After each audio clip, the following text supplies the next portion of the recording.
तो ये है explanation Fargo season 3 episode number 4 का।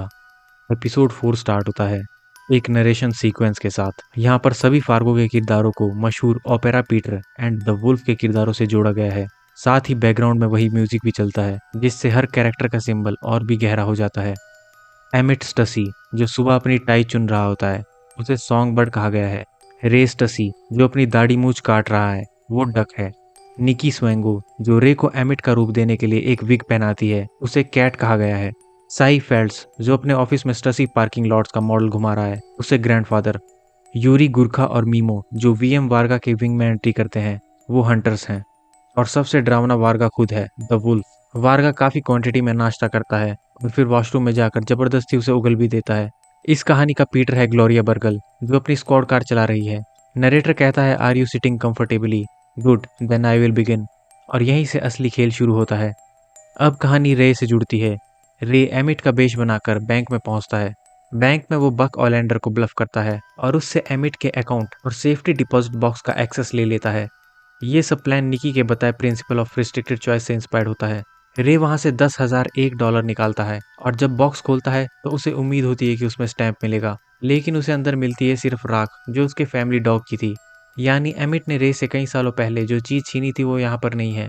एमिट और साई को जब रे की इस हरकत के बारे में पता चलता है कि उसने बैंक में जाकर उसके पैसे निकलवाए तो उन्हें रे पर काफी गुस्सा आता है। और तभी वो देखते हैं यूरी और मीमो को जो एक ब्रीफकेस लेकर बैंक से बाहर निकल रहे हैं और उस ब्रीफकेस को बारगा को दे देते हैं। दूसरी तरफ ग्लोरिया बर्गल म्यूरिस की लाश का पोस्टमार्टम कर रही होती है। उसे म्यूरिस की वॉलेट से एनिस की एड्रेस वाला पेज मिलता है और साथ ही पैरोल ऑफिसर का कार्ड भी मिलता है जो रे का था। ग्लोरिया और उसके चीफ मो में एनिस की मौत को लेकर बहस होती है, लेकिन ग्लोरिया ठान चुकी थी कि उसे रे से मिलना है ताकि वो उससे पूछताछ कर सके म्यूरिस के बारे में। ग्लोरिया रे के ऑफिस में जाती है और तभी हम निकी को वहां से बाहर आता देखते हैं। ग्लोरिया निकी को देखती है और ऑफिस के अंदर चली जाती है और निकी को एक बार फिर ऑटोमेटिक दरवाजे से प्रॉब्लम होती है। ऑफिस के रेस्ट रूम में ग्लोरिया की मुलाकात विनी लोपेज नाम की एक और पुलिस ऑफिसर से होती है जो सेंट क्लाउड नाम की जगह की ट्रैफिक कॉप थी। विनी रे से बात करने आई थी क्योंकि साई ने उसकी कार को टक्कर मारी थी।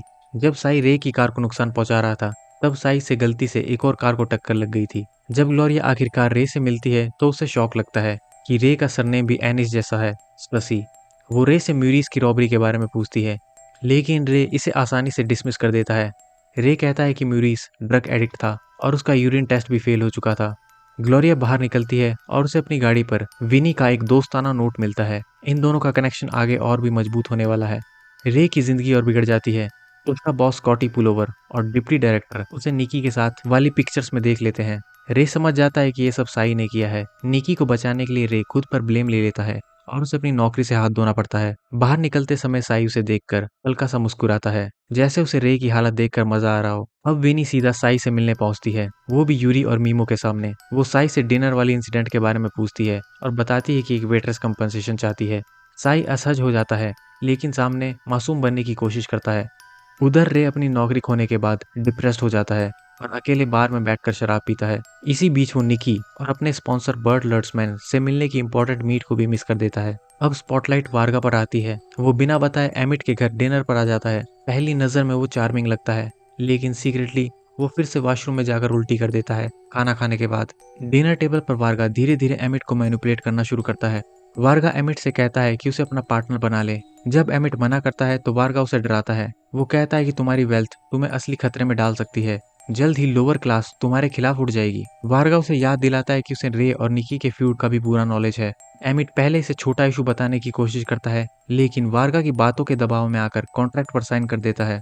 अब वार्गा ऑफिशियली स्टसी लॉट्स का पार्टनर बन चुका था, जो एमिट से कहता है कि अब हम पार्किंग लॉट के बिजनेस में नहीं है बल्कि बिलियनर बिजनेस में हैं। दूसरी तरफ ग्लोरिया अपने बेटे नेथन को सुलाती है। तभी विनी उसके घर आती है। वो बताती है कि एनिस और रे ही नहीं बल्कि एमिट भी एक ही सरनेम शेयर करते हैं जो था स्टसी। फर्क सिर्फ इतना था कि एनिस रहता था एडन वैली में और एमिट रहता था एडन पेरी में। ग्लोरिया ये सब सुनकर हैरान रह जाती है। उसकी आंखों में कई सवाल हैं लेकिन जवाब किसी के पास नहीं। और इस सस्पेंस के साथ एपिसोड खत्म होता है जबकि किचन में कैटल की सीटी गूंजती रहती है।